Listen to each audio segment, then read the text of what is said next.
नमस्कार, मैं हूं ज्ञानंद शुक्ला। दिल मिले ना मिले, हाथ मिलाते रहिए। अपने ट्वीट में इस मुहावरे का इस्तेमाल करके बीएसपी मुखिया मायावती ने पटना में शुक्रवार को आयोजित विपक्षी महागठबंधन की कोशिशों पर करारा तंज कसा था।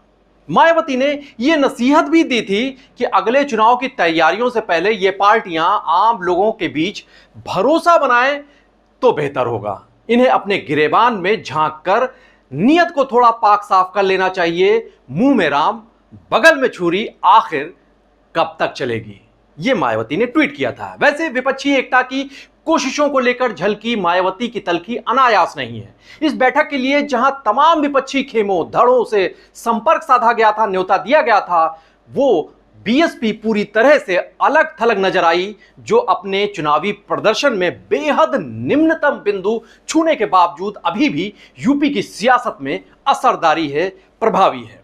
अभी हालिया उपचुनावों, निकाय चुनावों में अपनी उपस्थिति का बीएसपी ने एहसास कराया है। बात आगे बढ़ाएं उससे पहले कुछ चुनावी आंकड़ों पर गौर फरमा लेते हैं। साल 2014 के आम चुनावों में चली मोदी लहर में बीजेपी को यूपी से 42.3% वोट शेयर के साथ 71 सीटें हासिल हुई थीं। तब सपा को 22.2% वोट शेयर मिले थे, 5 सीटें मिली थीं। कांग्रेस को 7.5% वोटों के साथ 2 सीटें मिली थीं। बीएसपी का खाता भले ही ना खुल पाया हो, लेकिन उस चुनाव में 2014 में उसका वोट शेयर 19.77% के करीब पहुंच गया। कांग्रेस से यह कहीं अधिक था तो सपा से महज 3% ही कम था। साल 2019 में तमाम कड़वाहट को बिसराकर मायावती की पार्टी ने अखिलेश यादव की सपा के साथ गठबंधन किया था, पर यह प्रयोग कोई खास कमाल नहीं कर सका, कोई धमाल नहीं दिखा सका। तब 38 सीटों पर लड़ने वाली बीएसपी को 19.36% वोट मिले थे।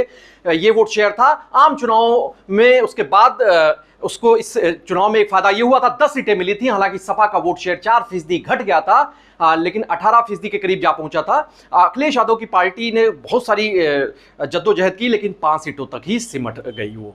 यहां तक कि सैफई परिवार के तमाम जो सदस्य थे, अहम सदस्य थे, वो भी चुनाव हार गए थे। बदायूं से धर्मेंद्र यादव, फिरोजाबाद से अक्षय यादव और कन्नौज से डिंपल यादव को भी शिकस्त मिली थी 2019 के चुनाव में। वहीं विधानसभा चुनाव की बात करें तो पिछले साल हुए इन विधानसभा चुनाव में बीएसपी का वोट जो फीसदी था, शेयर था, 2017 के मुकाबले घटा 13% तक जा पहुंचा था। लेकिन पिछली विधानसभा में 19 विधायकों वाली जो पार्टी थी वो भी घटकर 1 सीट पर पहुंच गई। सिर्फ बलिया से की रसड़ा सीट से उसको बीएसपी को कामयाबी मिली थी। यूं तो बीएसपी का यह प्रदर्शन साल 1993 में जब से पार्टी बनी थी उसके बाद से बेहद निराशाजनक स्तर पर रहा था। लेकिन मायावती को पार्टी को इस चुनाव में भी 1,92,00,000 से ज्यादा वोट हासिल हुए थे। जाहिर सी बात है कि चुनावी मापदंड पर कामयाब ना हो पाने वाली बीएसपी अपने कमजोर वक्त में भी 13% के करीब टिकी हुई है इतने वोट शेयर पर। और यह वोट शेयर यूपी सरीखी बड़ी आबादी वाले सूबे में नजरअंदाज नहीं किया जा सकता। हां, यह बात दीगर है कि 22% दलित आबादी वाले यूपी में बीएसपी के लिए अपने जनाधार को सिकुड़ने से बचाना बड़ी और कड़ी चुनौती है। लेकिन अभी भी इस पार्टी के प्रभाव को असरहीन मान लेना किसी भी सूरत हाल में तार्किक नहीं कहा जा सकता है। मायावती एक बार की फिर से पूरी तरह से सक्रिय नजर आ रही हैं। पार्टी के दफ्तर में लगातार उनकी बैठकों का सिलसिला जारी है। कैडर के साथ, पदाधिकारियों के साथ बैठकें कर रही हैं वो मायावती।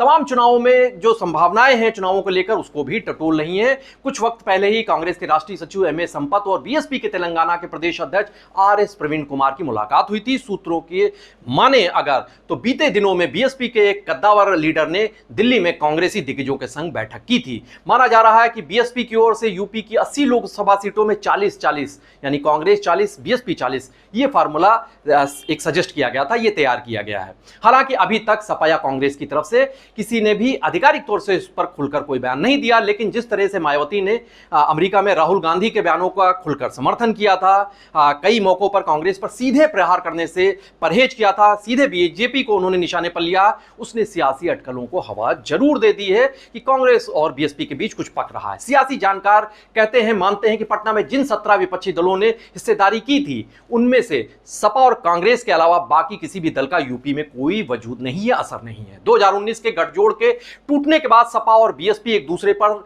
तोहमतें मरते रहे, हमलावर होते रहे हैं। अखिलेश तो बीएसपी को बीजेपी की बी टीम तक करार दे चुके हैं। अखिलेश के ताजा तरीन पीडीए फार्मूले यानी पिछड़ा, दलित और अल्पसंख्यक, इस पीडीए फार्मूले, इस कार्ड से मायावती कितना मुतमईन होंगी, इसे लेकर कई सवाल मौजूद हैं, ढेरों आशंकाएं बनी हुई हैं।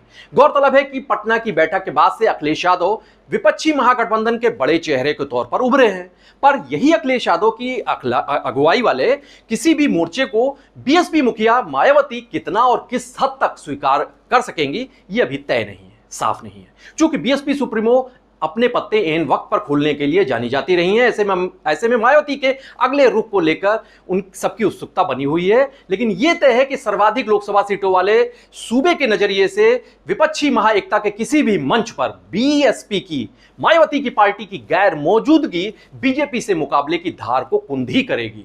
विपक्षी महागठबंधन के पैरोकार भी इस हकीकत से वाकिफ होंगे, पर बीएसपी का हाथी किस राह पर चलेगा, किस ओर मुड़ेगा, फिलहाल इसे लेकर सटीक भविष्यवाणी कर पाना सियासी दिग्गजों और चुनावी पंडितों के लिए भी टेढ़ी कीर बना हुआ है। इसको लेकर कोई आकलन सटीक तौर से अभी नहीं कर सकेगा।